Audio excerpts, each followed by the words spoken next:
আমার তো অনেক ভয় লাগতেছে যে টয়লেটে মানে কি না কি হয়, আমার তো অনেক ভয় লাগতেছে। কি করে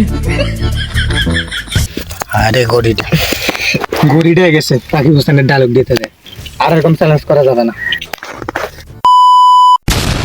ও hello guys, my name is Sabir Hasan, welcome to back my another new video. তো গাইস, আজকের ভিডিওতে আমি একটা মূলত চ্যালেঞ্জ করতে চলেছি। সেই চ্যালেঞ্জটা হলো যে আমাকে তিনটা ইউটিউবারের মানে আর কি ফার্স্ট ইন্ট্রো ডায়লগ কপি করতে হবে। তো আমার ক্যামেরাম্যানের হাতে রয়েছে মানে আর কি কিছু মানে কাগজ, সেই কাগজের মধ্যে যে ইউটিউবারের নাম পড়বে মানে আমার ভাগে, ওই ইউটিউবারের আমার ইন্ট্রো কপি করতে হবে। তো দেখা যাক মানে কি নাম পড়ে। এখন এখান থেকে আমি যে কোনো একটা নিব, নেওয়ার পরে এখন আমার ভাগে যে ইউটিউবারের নাম পড়বে তার ইন্ট্রো আমাকে মানে ডায়লগ তার কপি মারতে হবে। তো ফার্স্ট আমি উঠালাম, তো দেখি ফার্স্ট কি পড়ে।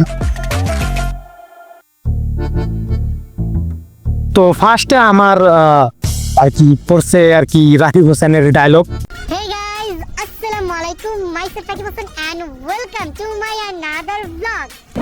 গাইস, আজকের এই ব্লগটি আমাদের জন্য অনেক পরিমাণে ভয়ঙ্কর হতে যাচ্ছে। গত 6 মাস ধরে আমরা এই ব্লগটি করা ট্রাই করছিলাম, বাট আমাদের সাহস হচ্ছিল না।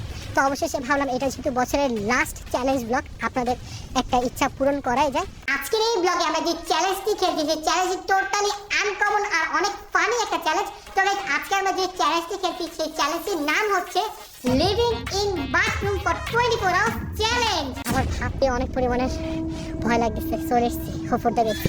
তো চলো দেওয়া যাক, রেডি। হ্যালো গাইস, আসসালামু আলাইকুম, মাইসেলফ রাকিব হোসেন। কি করে A few moments later. আরে গড়িটা গেছে, রাকিব হোসেনের ডায়লগ দিতে দেয়, আর এরকম চ্যালেঞ্জ করা যাবে না। তো আসসালামু আলাইকুম guys, myself Rakib Hossain and welcome to back my another new blog. তো আজকে আমরা 24 ঘন্টা টয়লেটে সার্ভাইভ করতে চলেছি। তো আজকে আমরা 24 ঘন্টা টয়লেটে থাকবো। আমার তো অনেক ভয় লাগতেছে যে টয়লেটে মানে কি না কি হয়, আমার তো অনেক ভয় লাগতেছে গাইস। তো তাড়াতাড়ি লাইক করে দিন, আমি এখন টয়লেটে থাকবো। তো গাইস আমরা চলে যাই, তো লেটস গো। কি করে তো গাইস, কমপ্লিট হয়ে গেল আমাদের রাকিব হোসেনের ডায়লগ দেওয়া। তো কেউ মাইন্ড করেন না, মানে এই যে আমরা ডায়লগ দেওয়া নিয়ে দিচ্ছি, আমার কেন দোষ নাই। তো এখন আমরা সেকেন্ড ইয়ে তুলবো, তো দেখি। তো আমরা সেকেন্ডে তুলবো, দেখি আমার এখানে কোন ইউটিউবারের নাম পড়ে। ও মাই গড, আমাদের এখানে নাম পড়েছে মিস্টার বিস্টের। তো এখন আমরা মিস্টার বিস্টের ডায়লগ কপি করবো। তো লেটস গো। আমি তোমাদের দেখাতে চলেছি কেমন হতে পারে $5,00,000 এক্সপেরিয়েন্স। আজকে আমরা দেখাতে চলেছি 1 কোটি টাকা দামের টয়লেট কেমন হতে পারে। 1 কোটি টাকা দামের টয়লেট। তো গাইজ, আমাদের মানে মিস্টার বিস্টেরও আর কি ডায়লগ দেওয়া শেষ হয়েছে। তো আপনারা একটু জানাইবেন, বুঝছেন, কমেন্টে জানাবেন যে কারটা বেশি বেস্ট হচ্ছে। তো আমরা লাস্ট দেখি কোন ইউটিউবার ভাগ্যে পড়ে আমাদের। তো গাইজ শেষে আমাদের পড়ছে রাফসান দা ছোট ভাই। তো তার ডায়লগ দিতে হবে আমাকে, তো তার ডায়লগ একটু করা। Hello guys, this is Rafsan Sharma and guys, today's video is super interesting because right now we are in তাও চেষ্টা করবো। Let's go.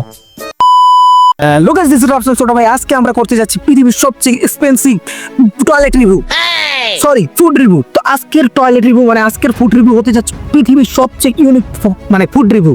কারণ আজকে আমরা সবচেয়ে দামি মিয়া খলিফা মানে বুর্জ খলিফা থেকে আমরা ওই বিভিন্ন ধরনের আইটেম খেতে চলেছি। তো let's go. A few moments later. তো গাইজ, অবশেষে চ্যালেঞ্জটা কমপ্লিট করলাম। 3 জন ইউটিউবারের আমি ডায়লগ দিলাম। তো এটার মানে আপনারাই বলবেন যে কার ডায়লগটা সবচেয়ে বেশি ভালো হয়েছে। তো আপনারা কমেন্টে জানান যে কোন ডায়লগটা আপনাদের বেশি ভালো লাগছে এবং বেশি মজা লাগছে। আর আমি ভিডিও করার আর কি সময় পাইনি, কারণ এক্সাম চলতেছে, সেই জন্য আর কি একটা কোনো মতে ভিডিও বানাইলাম। আর এর যদি আপনার পার্ট 2 চান, প্লিজ কমেন্টে জানান। আর পার্ট 2 চাইতে হলে প্লিজ এটাতে 500 লাইক দিতে হবে। যদি 500 লাইক কমপ্লিট করেন তাহলে পার্ট 2 আসবে। আর এই পর্যন্ত